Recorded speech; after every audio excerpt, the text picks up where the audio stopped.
कई बार अपनी डेली लाइफ में हमें इस तरह के सेंटेंसेस बोलने होते हैं, जैसे कि अगर तुम मुझसे नहीं बोलना चाहते तो ना सही, या फिर अगर तुम मुझसे नहीं बोलना चाहते तो ऐसा ही सही, अगर वो यहाँ नहीं आना चाहता तो ना सही, अगर उसने ना कह दिया तो ना सही। इस तरह के सेंटेंसेस को इंग्लिश में बोलने के लिए कौन से स्ट्रक्चर का यूज़ किया जाता है, आइए देखते हैं। इस तरह के सेंटेंसेस को इंग्लिश में बोलने के लिए जिस स्ट्रक्चर का यूज़ किया जाता है वो है सो बी इट। मैं इसका यूज़ बहुत करता हूँ। सो बी इट का मतलब होता है तो ना सही, या फिर तो ऐसा ही सही, या फिर तो ऐसा ही होगा। इन सभी का ऑलमोस्ट सेम सेंस है, केवल कहने का फ़र्क है। सो बी इट एक फ्रेज़ है जिसका यूज़ तब किया जाता है जब हम सामने वाले से ज़िद ना करना चाहें, या फिर हम सामने वाले की ज़िद के आगे झुक जाएं, या फिर किसी सिचुएशन के आगे झुक जाएं और बोलें तो ना सही, या फिर तो ऐसा ही सही, या फिर तो ऐसा ही होगा। आइए इसको यूज़ करने का रूल देखते हैं।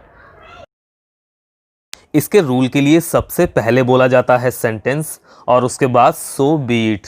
अगर लिख रहे हैं तो ध्यान रखना है सेंटेंस के बाद कॉमा लगाया जाएगा और उसके बाद ही सो बी इट लिखा जाएगा।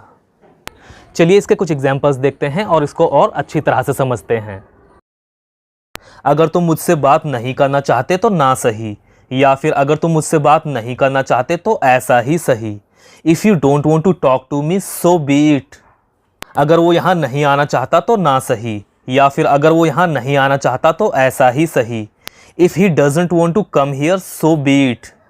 अगर उसने ना कह दिया तो ना सही, या फिर अगर उसने ना कह दिया तो ऐसा ही सही। If he said no so be it. अगर वो सारे पैसे कपड़े खरीदने में खर्च करती है तो ऐसा ही सही। If she spends all money to buy clothes so be it. अगर तुम वापस जाना चाहते हो तो ऐसा ही सही। If you want to go back so be it.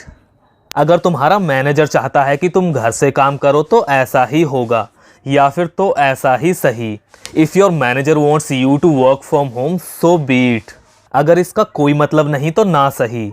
If it means nothing so be it. कई बार अपनी डेली लाइफ में हमें इस तरह के सेंटेंसेस बोलने होते हैं, जैसे कि तुम्हारी बातें मेरी समझ से बाहर हैं, ये सवाल मेरी समझ से बाहर है, वो लड़की मेरी समझ से बाहर थी इसीलिए मैंने उससे शादी नहीं की। इस तरह के सेंटेंसेस को इंग्लिश में कैसे बोला जाता है, मतलब कौन से स्ट्रक्चर का यूज़ किया जाता है, आइए देखते हैं। इस तरह के सेंटेंसेस को इंग्लिश में बोलने के लिए जिस स्ट्रक्चर का यूज़ किया जाता है वो है beyond my understanding. Beyond my understanding का मतलब होता है मेरी समझ से बाहर, या फिर मेरी समझ से परे।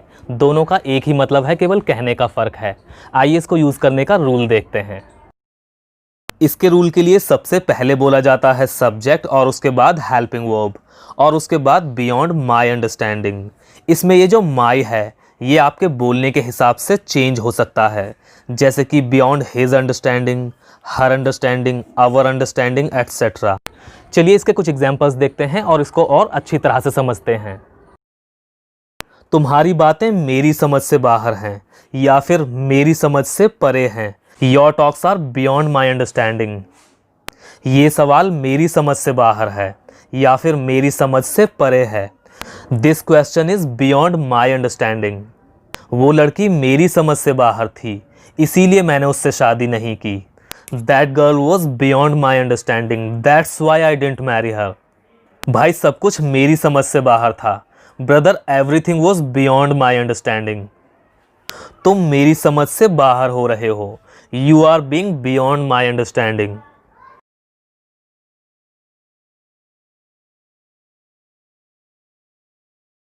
अक्सर अपनी डेली लाइफ में हमें इस तरह के सेंटेंसेस बोलने होते हैं, जैसे कि घर के काम से जा रहा हूँ, मुझे वहाँ घर के काम से जाना है।